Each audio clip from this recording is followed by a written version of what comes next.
What's the immediate tell for you that the couple will divorce even if they don't realize it yet? I worked next to a guy for 4 years. We got lunch together at least twice a week. He talked constantly about his dog, his DIY kitchen remodel, and his weekend hiking trips. I 100% believed he was a single guy living alone. Then he invited me to a small housewarming party and introduced me to his wife of 10 years. It was wild. There was zero hostility or drama, but they interacted like two polite strangers who just happened to be assigned the same Airbnb. He referred to her input on the house remodel like she was a distant landlord. From what I hear, they are still together, just coexisting in that same polite, chilly silence. My aunt and uncle were exactly like this. They lived together for 25 years. No fights, no drama, but also absolutely no warmth. They were basically business partners running a household. As soon as my youngest cousin graduated college, they got a quiet, uncontested divorce. It was like they finished a shift at work and just went home to separate houses.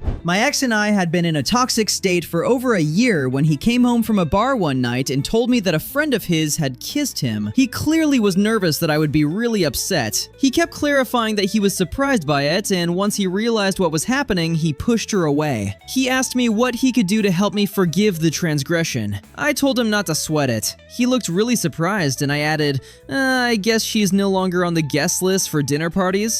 He was really relieved, but I realized in that moment how much I had stopped caring.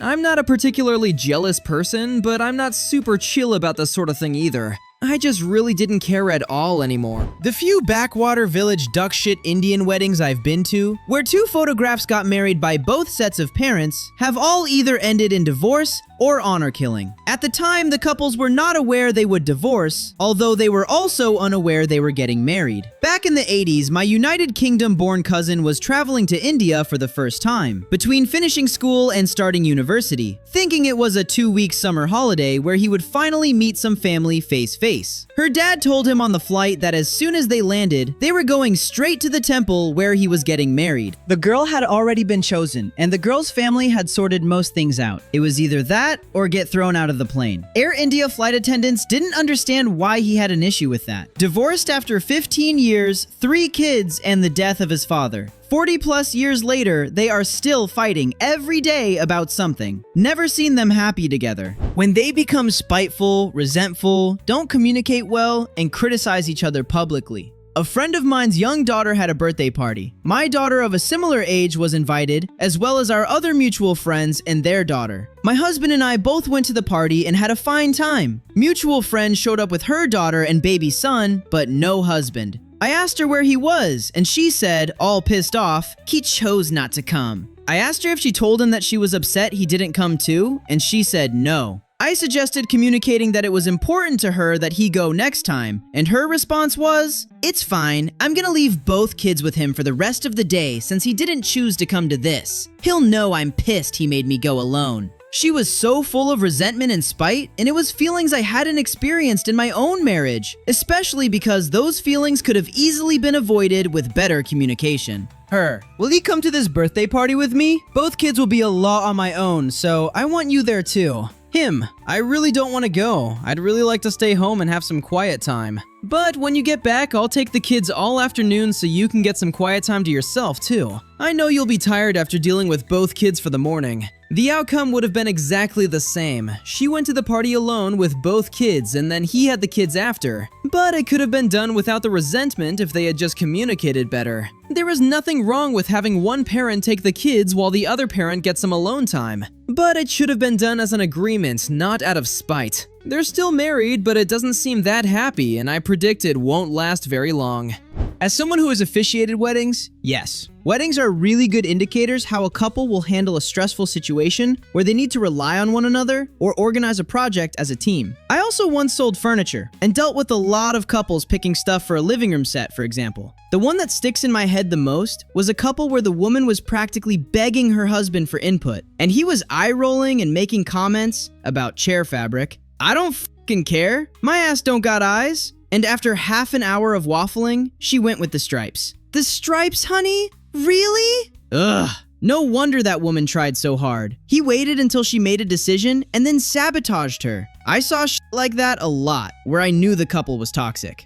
Ugh, my husband is a lot like this. I ask for his input, and he supposedly doesn't care, until I make a choice, and suddenly it's the wrong one. Using a ring/wedding/baby to fix trust issues. Checking off milestones in life instead of living intentionally. Also, sadly, I was a reception, and the groom was whispering in another woman's ear who was my friend. Long story short, he was apologizing for unfriending her after he got himself in hot water for flirting with her the previous year. Turned out they slept together 20 years prior, and he lied to his wife about it. Said he wasn't attracted to her and unfriended her to show how dedicated he was to making the fiancé feel secure. After his previous indiscretions of leaving her for her best friend, which he still denies. I called him out while he was whispering in my friend's ear, and later told his wife/my other friend a few months later. Of course he accused me of lying and trying to ruin their reception. No one even knew this conversation happened, and banned me from their house. That was 6 years ago. They are now divorcing because he's not in love with her anymore. We all know he has another woman on the side. I saw his true colors that night. It took my friend 6 years to see them. Love really is blind. He also put her down so much she didn't even notice it was happening. This is something I have actively minimized in the last 2 years, especially since getting married. My spouse is absolutely amazing, but he is very type B, whereas I am type A. So I noticed that I would get annoyed and vent about that to my friends. Not every day or every conversation. I have realized that I actually have become conditioned, probably because previously we all dated complete ditchbags, to make talking shit about our male partners a conversational pastime. Like it's just a compulsive thing we did. Like we were looking for things to complain about. I am now realizing that that's not really appropriate anymore. 1, because it's pre-programmed in us. 2, because I'm not just tolerating some complete asshole anymore. I'm with someone who's a good person and who I personally chose to be my life partner. And it's rude to air them out like that because I know he doesn't do that to me. I don't go running to tell everyone about every argument we have anymore. Of course, if I am really upset about something, maybe once or twice a year, I talk to my mom about it. But they hear plenty of great things about him too, and love him. Anyways, I totally agree with you. I think a lot of people may find that this behavior is a pre-programmed thing they developed way back, and that they no longer have to do it with every relationship. Because ultimately, yeah, it's shitty. I think it's okay to vent to a close friend once in a while about situation that bothers you, or you need advice on, but you need to be giving people in your life multiple instances of good things about your partner too. Otherwise, they're not going to support you being with them. And then it's just awkward. And I find I am a lot happier with my relationship now, because I am not brewing a little colony of contempt for someone. I am processing what I am upset about, discussing with them, and then letting it go. Stop trying to argue with her because I knew I was going to be wrong anyway. Ended up turning into why bother expressing myself at all in case it rubs her the wrong way and causes an argument. Led to a lot of substance issues that I regret. I should have just bit the bullet and called it off then when I stopped caring instead of trying to just numb the existence I had. If you have a drinking problem, don't be with someone that makes you feel your only escape option is to get drunk in the garage after work before coming inside the house. Or if they never talk about their spouse ever. Just no mentions of this person they have chosen to share their home, body, and life with. Those types rarely divorce, but it's conflict avoidance instead of love.